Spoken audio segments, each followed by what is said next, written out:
Good morning बच्चों। पिछली video में हमने ये ललित गद्य के वाक पढ़े थे।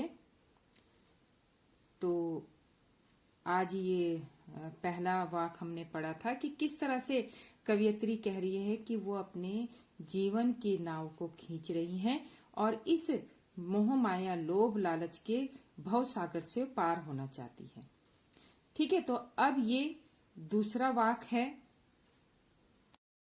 अब ये सेकंड देखिए, यहाँ पर कवयित्री कह रही हैं कि खा खा कर कुछ पाएगा नहीं, न खाकर बनेगा अहंकारी।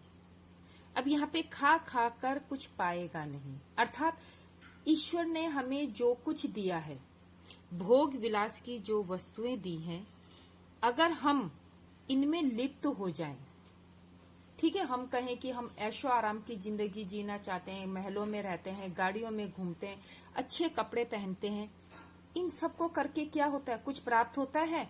कुछ भी प्राप्त नहीं होता। हमारे मन को कभी शांति नहीं मिलती है और हमारी इच्छाएं और ज्यादा बढ़ती रहती हैं। तो इसके लिए कवयित्री ने कहा है कि खा खा कर कुछ पाएगा नहीं। हम कितनी भी भोग विलास की वस्तुओं में लिप्त हो जाएं, सांसारिक सुख जितने भी भोग लें, तब भी हमारा मन खुश नहीं होगा और हमें कुछ भी प्राप्त नहीं होगा। ना खाकर बनेगा अहंकारी। और अगर हम इन चीजों का प्रयोग ना भी करें, जैसे कि हमारे पास पैसा है, गाड़ी है, अच्छे कपड़े हैं, घूमना फिरना है, सब इस चीज की सुविधा है, लेकिन हम तब भी इनका प्रयोग नहीं करेंगे, तो हमारे भीतर क्या आ जाएगा? अहंकार आ जाएगा। क्योंकि देखो, तब हम कहेंगे कि देखो भाई, मेरे पास तो सब कुछ है, लेकिन मुझे किसी चीज का लोभ लालच नहीं है। तो इस चीज से हमारे मन के भीतर अहंकार आ जाएगा, घमंड आ जाएगा। तो हमें इससे बचना है, दोनों चीजों से बचना है। एक तो अगर हम बहुत अधिक भोग विलास में लिप्त रहेंगे तो भी हमें किसी चीज की प्राप्ति नहीं होगी, और अगर हम धन दौलत को लेकर हमारे मन के भीतर अहंकार आ जाएगा, हम उस चीज का भी प्रयोग नहीं करेंगे, लेकिन हम अगर वो दुनिया को बताएंगे तो भी हमें मोक्ष की प्राप्ति नहीं होगी। कब होती है मोक्ष की प्राप्ति? सम खा तभी होगा समभावी। अगर तुम्हारे पास इतनी धन दौलत है, सुख सुविधाएं हैं, तो सम खा, हमें अहंकार को खाना होगा, अहंकार को समाप्त करना होगा और सबके साथ मिलजुल कर रहना होगा। इस मतलब अगर हमारे पास बहुत अधिक धन है तो हम गरीबों में दान कर दें। अगर हमारे पास बहुत सारे कपड़े हैं तो उनमें से कुछ कपड़े हम दान कर दें। हमारे घर का धन व्यर्थ जा रहा है तो हम उस धन को गरीबों में बांट दें। जब हम इस तरह के काम करेंगे, इस तरह के दान पुण्य का काम करेंगे, तब हमारे मन में समभावी, सबको एक समान देखने का नजरिया पैदा होगा। तब हम समभावी बनेंगे। ऐसे समभावी नहीं बनेंगे कि हमारे पास बहुत धन है लेकिन हम बिल्कुल गरीब दास की तरह रह रहे और लोगों को कह रहे हैं कि देखो भाई, मैं तो बिल्कुल गरीब हूं, मेरे पास कुछ नहीं है। उससे कुछ नहीं होगा। अगर आपके पास धन है तो आप दूसरों की मदद करो, गरीबों की मदद करो, तो तब जाके हमारे उस धन का सदुपयोग होगा। खुलेगी सांकल बंद द्वार की, और हमारा मन इससे स्वच्छ होगा और हमारे मन के भीतर जितनी बीमारियां हैं, संकीर्णताएं हैं, वो सब समाप्त हो जाएगी और हमारा मन बिल्कुल स्वच्छ हो जाएगा। खुलेगी सांकल बंद द्वार की। जो हमने भोग विलास के कारण, संकीर्णताओं के कारण अपने मन के द्वार जो बंद कर रखे हैं, वो इससे लोगों को एक समान देखने से, उनकी मदद करने से हमारे मन के द्वार खुल जाएंगे। इसलिए हमें क्या बनना है? समभावी बनना है, ना कि अहंकारी बनना है। ठीक है, तो ये आपको समझ में आ गया कि खा खा कर कुछ नहीं पाएगा, कि हम जितनी भी भोग विलास की वस्तुओं में लिप्त रहेंगे, सांसारिक सुखों को भोगेंगे, अंतिम समय में हमारे हाथ कुछ नहीं आएगा। अंतिम समय में क्या लोग ये पूछेंगे, या ईश्वर ये पूछेगा, अरे भाई तूने तो इतना ऐशो आराम किया, तू तो इतनी बड़ी बड़ी गाड़ियों में घूमा, तूने इतने बड़े होटलों में खाना खाया, तो वो किसी चीज की गिनती में नहीं आता है, वो निरर्थक है। ना खाकर बनेगा अहंकारी। और अगर हम इन वस्तुओं का भोग विलास भी ना करेंगे तो हम अहंकारी बन जाएंगे। हम उसका बखान दूसरों पे करेंगे तो लोग कहेंगे देखो भाई कितना घमंडी है, अगर इसके पास इतनी धन दौलत है, ये इसका उपयोग नहीं कर रहा है तो ये लोगों को दान दे, जिस जरूरतमंदों की मदद करे।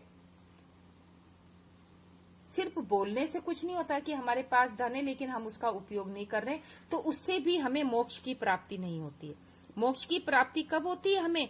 जब हम अपने अहंकार को खत्म करके दूसरों की मदद करते हैं। ठीक है, अगर हमारे पास इतनी ही धन दौलत ईश्वर ने दी है तो हमें उसे गरीबों में बांटनी चाहिए, जरूरतमंदों को देनी चाहिए। ऐसा करने से हमारे मन की जो व्याधियां हैं, बीमारियां हैं, संकीर्णताएं हैं, वो सब बाहर निकलती हैं और हमारे बंद जो दरवाजे हैं वो खुल जाते हैं।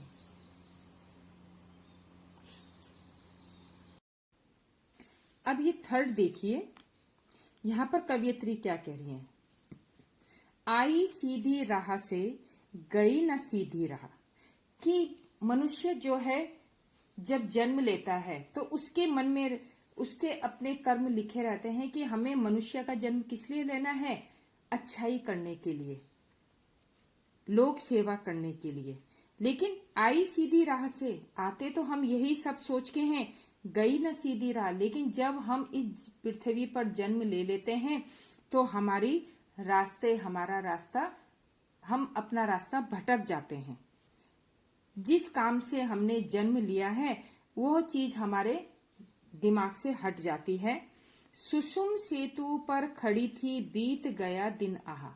और जब हम जीवन के अंतिम पड़ाव पर, सुषुम सेतु जीवन के अंतिम पड़ाव पर पहुंच जाते हैं, बीत गया दिन आहा, सारा जीवन हमारा ये लोभ लालच में, अपने स्वार्थ के लिए सब में निकल जाता है। तब हम पछताते हैं कि हमने इस पृथ्वी पर जन्म किस लिए लिया था? मानवता की सेवा के लिए, ईश्वर की भक्ति के लिए। लेकिन हमने पूरे जीवन क्या किया? कुछ नहीं। जेब टटोली कौड़ी न पाई। और अंतिम समय में जब हम मृत्यु के कगार पर खड़े होते हैं तब हम अपने आप को टटोलते हैं कि हमने इतने वर्ष क्या अच्छाइयां की, हम क्या लेकर ईश्वर के पास जा रहे हैं जो हम उसे बताएं कि ये देखो हमने अपने जीवन में ये कार्य किए। जेब टटोली कौड़ी ना पाई, लेकिन हमारे पास ईश्वर को देने के लिए कुछ भी नहीं था।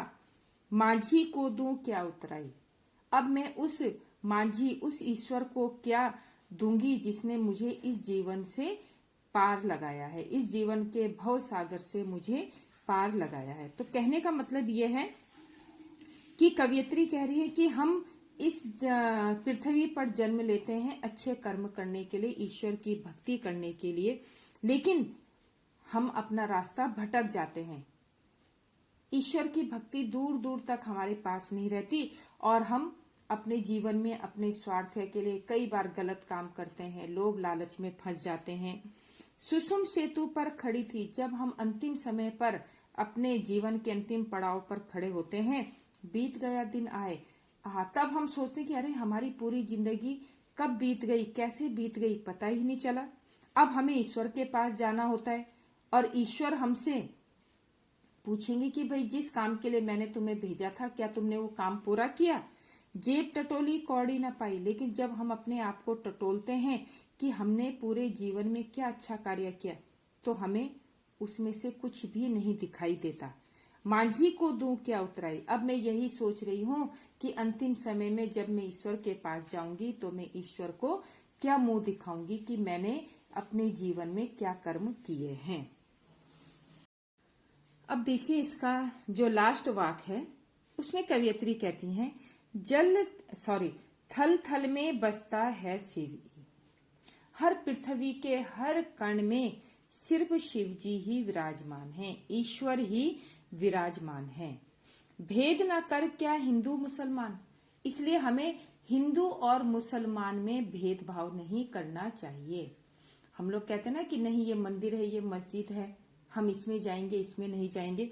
तो हमें पता होना चाहिए कि प्रत्येक कण में, प्रत्येक मनुष्य के भीतर शिव ही विराजमान है। इसलिए हमें हिंदू और मुसलमान में कोई भेदभाव नहीं करना चाहिए। ज्ञानी है तो स्वयं को जान।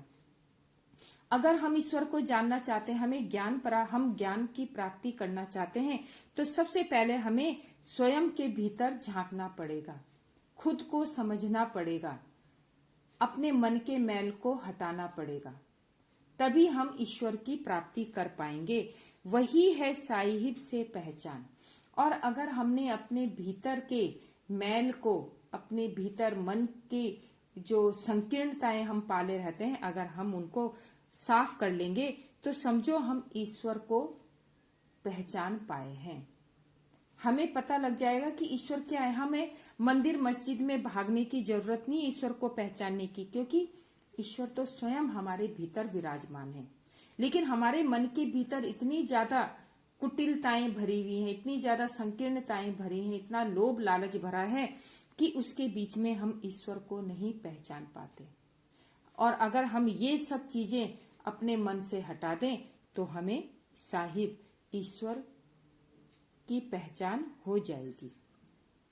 तो यहाँ पर बहुत ही सरल भाषा में कवयित्री कहती हैं कि थल थल में बसता है शिवी। पृथ्वी के प्रत्येक कण में शिवजी का ही स्वरूप हमें दिखाई देता है। स्वरूप है, वो पेड़ में है, पौधों में है, पत्थर में है, ठीक है, हमारे प्रत्येक मनुष्य के मन में है। भेद न कर क्या हिंदू मुसलमान। इसलिए हे मनुष्य, तू हिंदू मुसलमान के भेदभाव में मत पड़। ज्ञानी है तो स्वयं को पहचान। अगर तुम अपने आप को ज्ञानी कह रहे हो तो पहले तुम अपने भीतर झांक के देखो, अपने आप को पहचानो। वही है साहिब से पहचान।